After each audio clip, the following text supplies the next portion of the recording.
بسم اللہ الرحمن الرحیم صلی اللہ علیہ وآلہ وسلم ربی یسر ولا تعسر وتمم بالخیر۔ کتاب کا نام ہے فتح المعین، صفحہ نمبر ہے 3، آخری لائن ہے، متن ہے وبعد فہذا۔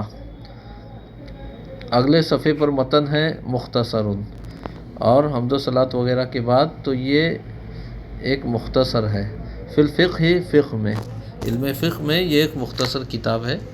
علی مذہب الامام الشافعی رحمہ اللہ، امام شافعی رحمۃ اللہ تعالی علیہ کے مذہب پر۔ اب آئیے اس کی تشریح دیکھتے ہیں۔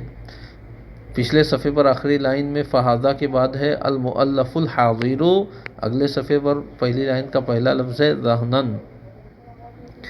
حاضر سے کیا مراد ہے؟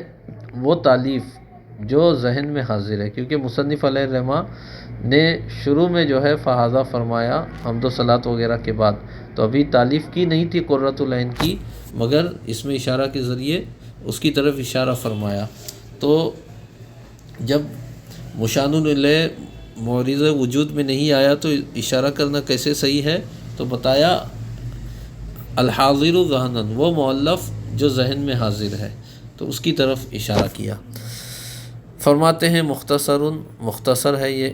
مختصر کی تعریف قل لفظہ و کثر معناہ، جس کے الفاظ کم ہو اور اس کے معنی زیادہ ہوں، جس کا لفظ کم ہو اور اس کا معنی زیادہ ہو۔ یہاں لفظ جو ہے وہ مراد جمع ہے، اگرچہ واحد ہے لفظاً، اسی طرح معنی لفظاً واحد ہے مگر مراد جمع ہے۔ وہ مختصر کتاب یا رسالہ جس کے الفاظ تو کم ہو مگر ان الفاظ میں معانی کا ایک سمندر موجزن ہو، یعنی معانی زیادہ ہو۔ من الاختصار، یہ اختصار سے ہے۔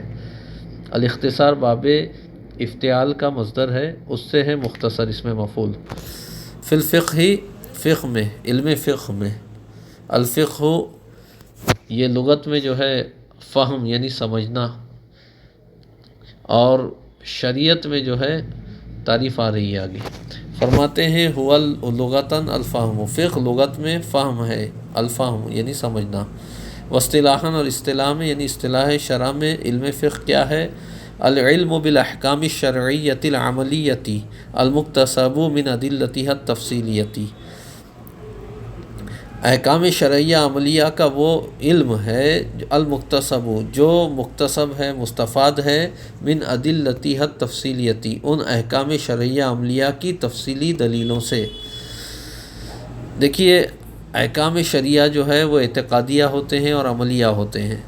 احکام شرعیہ اعتقادیہ جس علم میں بیان کیے جاتے ہیں اسے علم عقائد و کلام کہتے ہیں، اور وہ احکام شرعیہ جن کا تعلق مکلف کے عمل سے ہے، ان احکام شرعیہ کو فقہی کتابوں میں بیان کیا جاتا ہے، علم فقہ میں بیان کیا جاتا ہے۔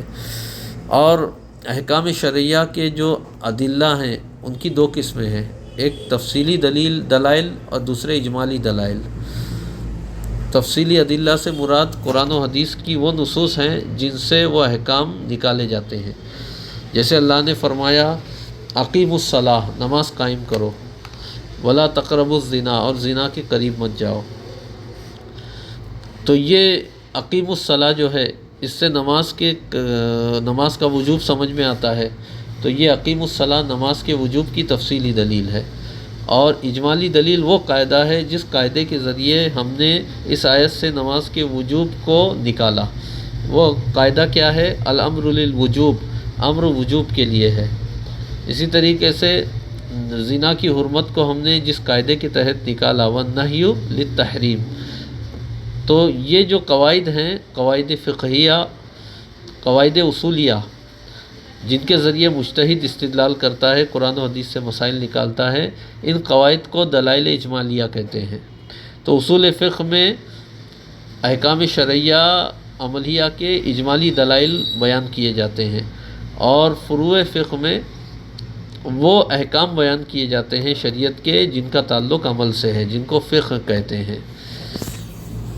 العلم بالاحکام الشرعیۃ العملیۃ المکتسب من ادلتها التفصیلیۃ۔ فقہ احکام شرعیہ عملیہ کا وہ علم ہے جو ان احکام شرعیہ عملیہ کے تفصیلی دلائل سے مستفاد ہو یا حاصل کیا جائے۔ واستمدادہ من الکتاب والسنت، اور اس کا استمداد یعنی اس علم میں مدد لی جاتی ہے کتاب و سنت سے، والاجماعی والقیاس، اور اجماع اور قیاس سے۔ علم فقہ کے 4 اجماعی ادلہ ہیں، کتاب، سنت، اجماع اور قیاس، اور کچھ مختلف فی ادلہ بھی ہیں جیسا کہ استحسان، استصحاب، استقراء وغیرہ، جن کا تفصیلی ذکر اصول فقہ کی کتابوں میں ہے۔ وفائدتہ، اور علم فقہ کا فائدہ کیا ہے؟ امتثال اوامر اللہ واجتناب نواہیہ، اللہ کے اوامر کا امتثال اور اس کے منہیات سے اجتناب۔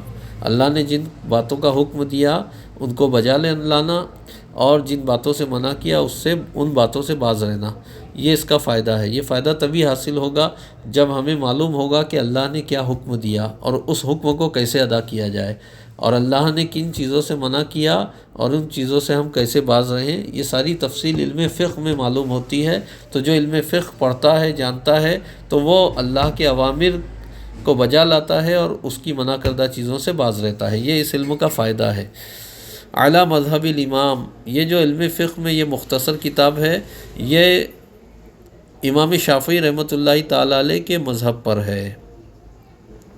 اعلیٰ مذہب الامام المجتہدی ابی عبداللہ محمد ابن ادریس الشافعی رحمہ اللہ، امام مجتہد ابو عبداللہ محمد ابن ادریس شافعی رحمۃ اللہ تعالیٰ علیہ کے مذہب پر ہے۔ ورضی عنہ، اور اللہ ان سے راضی ہو، رحمہ اللہ، اللہ ان پر رحمت نازل فرمائے، ورضی عنہ، اور اللہ ان سے راضی ہو۔ یعنی یہ جو اعلیٰ مذہبی ہے، مذہب سے کیا مراد ہے؟ مذہب امام شافعی سے اعلیٰ ما ذہب الیہ، یعنی اس پر ہے جس کی طرف امام شافعی گئے، من الاحکام فی المسائل، یعنی مسائل میں احکام، مسائل کے احکام مراد ہیں یہاں جو امام شافعی نے اختیار کیے۔ وہ ادریس والدہ، اور ادریس امام شافعی رحمۃ اللہ تعالیٰ علیہ کے والد ہیں۔ هو ابن العباسی، اور وہ جو ہیں ادریس کون ہیں؟ عباس کے بیٹے ہیں۔ ابن عثمان، اور عباس عثمان کے بیٹے ہیں۔ ابن شافعین، جو شافعی کے بیٹے ہیں۔ ابن السائبی، جو سائب کے بیٹے ہیں۔ ابن عبیدین، جو عبید کے بیٹے ہیں۔ ابن عبد یزیدین، جو عبد یزید کے بیٹے۔ ابن ہاشمین، جو ہاشم کے بیٹے۔ ابن المطلبی، جو مطلب کے بیٹے۔ ابن عبد مناف، جو عبد مناف کے بیٹے۔ عبد مناف پر حضور علیہ الصلوۃ والسلام اور ہمارے امام کا سلسلہ نسب مل جاتا ہے۔ تو امام حضور علیہ الصلوۃ والسلام بنی ہاشم سے ہے، امام شافعی بنی مطلب سے ہے۔ امام شافعی رحمۃ اللہ تعالیٰ علیہ جس مطلب کی اولاد ہیں وہ حضور علیہ الصلوۃ والسلام کے پردادا ہاشم کے سگے بھائی ہیں، ٹھیک ہے۔ اور عبد المطلب جو ہیں وہ ہاشم کے بیٹے ہیں، جو سرکار صلی اللہ علیہ وسلم کے سگے دادا ہیں۔ امام شافعی کے اجداد میں جو المطلب ہے وہ عبد المطلب کے چچا ہیں، اور امام شافعی جو ہیں ان کی اولاد ہیں، نہ کہ عبد المطلب کی اولاد ہے۔ امام شافعی جو مطلبی کہلاتے ہیں، یہ مطلب ابن عبد مناف کی اولاد میں ہونے کی وجہ سے کہلاتے ہیں۔ اب میں نے توڑ کے پڑھا تو ابن کا حمزہ جو ہے ہر جگہ میں نے پڑھا، اگر اس کو ملا کر پڑھیں گے تو هو ابن العباس ابن عثمان ابن شافعین ابن السائب ابن عبید ابن عبد یزید ابن ہاشم ابن المطلب ابن عبد مناف، اس طرح پڑھیں گے۔ وشافع هو الذی ینسب الیہ الامام، اور شافعی وہی ہیں جن کی طرف امام کو منسوب کیا جاتا ہے۔ شافع جو ہے ان کی طرف نسبت کرتے ہوئے امام شافعی کہلائے۔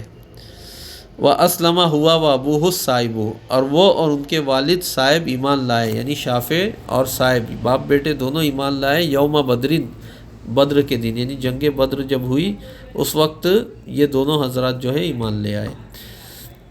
فرماتے ہیں ولیدہ امامنا رضی اللہ عنہ سنۃ 50 و 100، ہمارے امام رضی اللہ تعالیٰ عنہ سن 150 ہجری میں پیدا ہوئے۔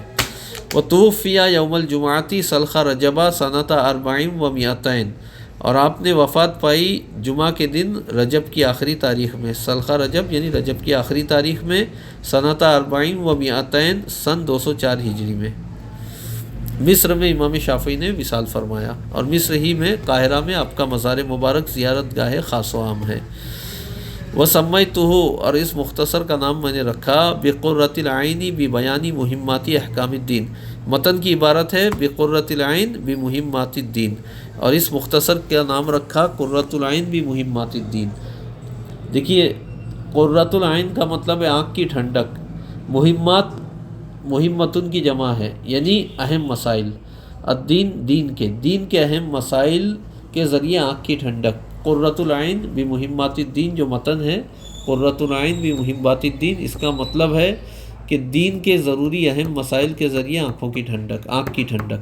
اب یہاں پر جو ہے مہمات سے پہلے بھی بیان لا رہے ہیں، بمہمات الدین میں مہمات سے پہلے بیان مضاف یہاں پر شرح میں لکھ رہے ہیں، اور دین سے پہلے احکام، یعنی دین کے احکام کی ضروری چیزوں کے بیان کے ذریعے آنکھ کی ٹھنڈک۔ یہ متن کے نام کی تشریح ہے۔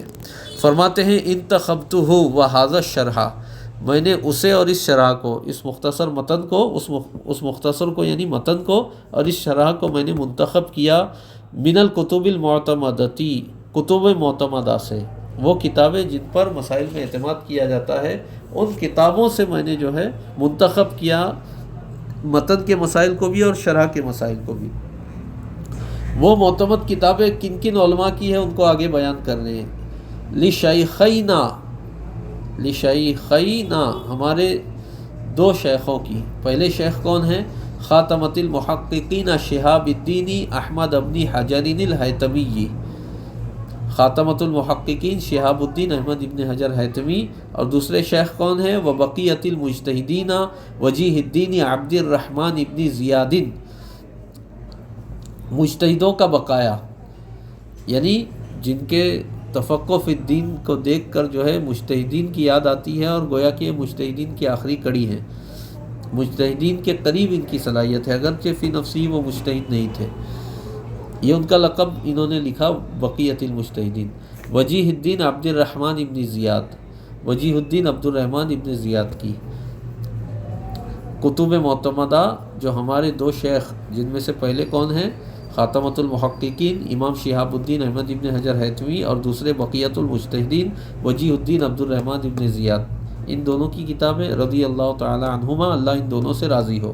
اور کن کی کتابیں ہیں؟ وہ شیخی مشائخنا، اور ہمارے مشائخ کے دو شیخ یعنی ہمارے اساتذہ کے بھی دو استاذ، ان میں سے پہلے ہیں شیخ الاسلام المجدد زکریا الانصاری جی، شیخ الاسلام مجدد زکریا انصاری کی، والامام الامجدی احمد المزجدد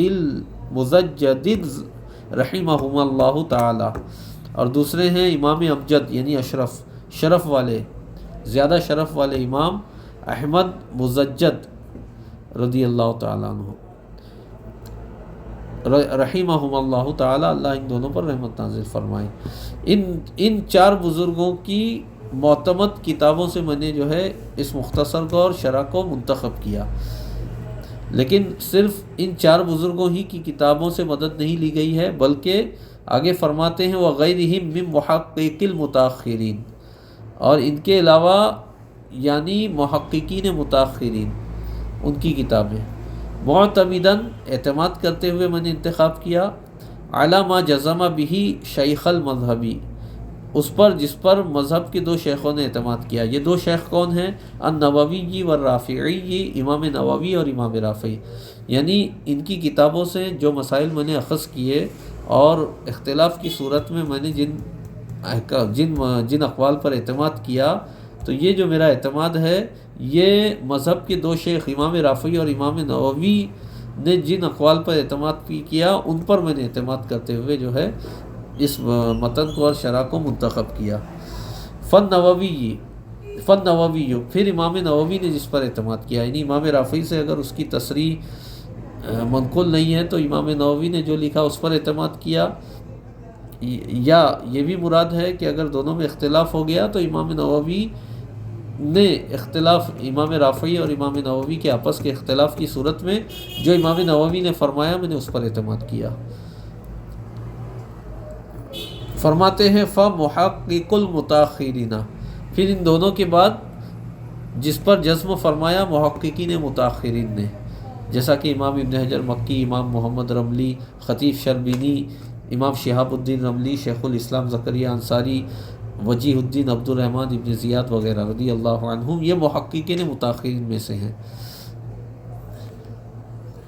رضی اللہ عنہم، اللہ ان سب سے راضی ہو۔ راجیم من ربنا الرحمن، ہمارے رب رحمان سے امید کرتے ہوئے، اگلے صفحے پر ہے، صفحہ نمبر 5 پر، کس چیز کی امید کرتے ہوئے؟ ان ینتفع بہ الاذکیاء، کہ اس مختصر سے نفع اٹھائے ہوشیار لوگ، ای العقلاء یعنی عقل مند لوگ، وان تقر بہ ای بسببہ عینی غدن، اور کل جو ہے اس کے سبب سے جو ہے میری آنکھ ٹھنڈی ہو۔ کل سے کیا مراد ہے؟ ای الیوم الاخرہ، یوم آخرت میں، قیامت میں جو ہے اس مختصر کے ذریعے میری آنکھیں ٹھنڈی ہو، یعنی اس کو اللہ قبول کرے اور اس کا اجر و ثواب یہ دے کہ کل قیامت میں میری آنکھیں ٹھنڈی ہو، بالنظر الی وجہہ الکریم، خدا تعالیٰ کی ذات کریم کو دیکھنے کے ذریعے، اللہ کے دیدار کے ذریعے، بکرتم و عشیہ، صبح و شام، یعنی ہر وقت، آمین، اللہ قبول کرے۔ باب الصلاۃ، وصلی اللہ علی سیدنا محمد وآلہ وصحبہ اجمعین، والحمد للہ رب العالمین۔